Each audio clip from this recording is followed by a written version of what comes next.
Hello friends, welcome back to my channel. ഇന്നലെ കോഴിക്കോട്ട് ശനിയായിരുന്നു. അപ്പോൾ ഞാൻ കോഴിക്കോട്ട് ഉണ്ടാക്കിയ ഒരു ചെറിയ വീഡിയോ ആണിത്. ഫസ്റ്റ് തന്നെ നമ്മൾ ശർക്കര ഒന്ന് മെൽറ്റാക്കി എടുത്തതാണ്. അതൊന്ന് ജസ്റ്റ് ചൂടാകാൻ വെച്ചിട്ടുണ്ട്. അതിലോട്ട് നമുക്ക് ഇനി ഒന്ന് തിളച്ച് വരുമ്പോൾ നമുക്ക് നമ്മൾ ചിരകി വെച്ചേക്കണം, അതായത് ഞാനിവിടെ ക്രഷ് ചെയ്തെടുത്താണ് കേട്ടോ തേങ്ങ അതിലോട്ടിടാം.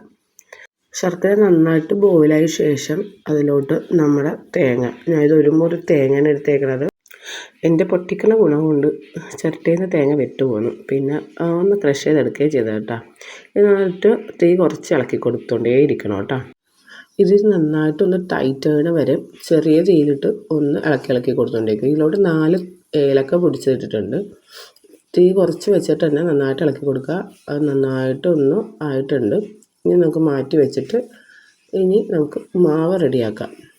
നമുക്ക് അതിൻ്റെ ഒരു ഏകദേശം കണക്കിന് കുറച്ച് വെള്ളം എടുത്തിട്ടുണ്ട്. അതിലോട്ട് ആവശ്യത്തിനുള്ളൊരു ഉപ്പ് ഇട്ടിട്ടുണ്ട്. നന്നായിട്ട് തിളച്ചതിന് ശേഷം ഒരു ബൗളിലോട്ട് 1.5 കപ്പ് അളവിൽ ഞാൻ അരിപ്പൊടി എടുത്തിട്ടുണ്ട്. പിന്നെ കുറച്ച് ചൂടുവെള്ളം ഇട്ട് കുഴച്ചൊഴിച്ച് അത് ശരിക്കും നമ്മുടെ ചപ്പാത്തി മാവിൻ്റെ പരുവം പോലെ ആക്കണം. കുറച്ച് ഇടണം കേട്ടോ. നന്നായിട്ട് ഇളക്കി മിക്സ് ചെയ്തെടുക്കുക. ഈ ഒരു പരുവം നമ്മുടെ ചപ്പാത്തിക്ക് എടുക്കാൻ പറ്റിയ ഒരു പരുവം പോലെ കുഴച്ചെടുക്കുക. എന്നിട്ട് നല്ല ചൂടുണ്ടാവും. ആ ഒരു ചൂട് നോക്കിയിട്ട് വേണം നമ്മൾ ചെയ്യാനായിട്ട്. എന്നിട്ട് ഇതിനെ മാക്സിമം ഒരു മീഡിയം വലിയ വലിപ്പത്തിൽ ചെറിയ ഒരു ബോൾസാക്കി എടുക്കുക. ഞങ്ങൾക്ക് കുറച്ച് മതിയുള്ളതുകൊണ്ട് ഞാൻ ഇത്ര ഉണ്ടാക്കിയുള്ളൂ.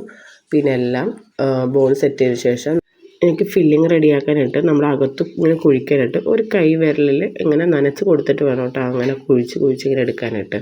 എന്നിട്ട് നമ്മുടെ ഫില്ലിങ് ആവശ്യത്തിനനുസരിച്ച് അതിലോട്ട് ഇടുക. പിന്നെ നമ്മുടെ ഷേപ്പ് നമുക്ക് ഇഷ്ടമുള്ള ഷേപ്പ് അനുസരിച്ച് എടുക്കുക. ഞാനെല്ലാം ബോളാണ് കേട്ടോ എടുത്തേക്കണം. റൗണ്ട് ഷേപ്പിലെല്ലാം ഈ ഫില്ലിങ് നമ്മുടെ എല്ലാ ബോൾസും സെറ്റ് ചെയ്ത് ഈ ഒരു ഷേപ്പിൽ നമുക്കിതെല്ലാം മൊത്തം ഫില്ല് ചെയ്തെടുക്കാം. കൈ നനച്ചിട്ട് വേണം ചെയ്യാൻ. ഒന്നും കൂടി ഇതേപോലെ തന്നെ റൗണ്ട് ചെയ്തെടുക്കുക. എന്നിട്ട് ഫില്ല് ചെയ്ത് നെക്സ്റ്റ് നമ്മൾ ഫില്ല് ചെയ്തെല്ലാം ഇനി വേവിക്കാൻ വെക്കുക.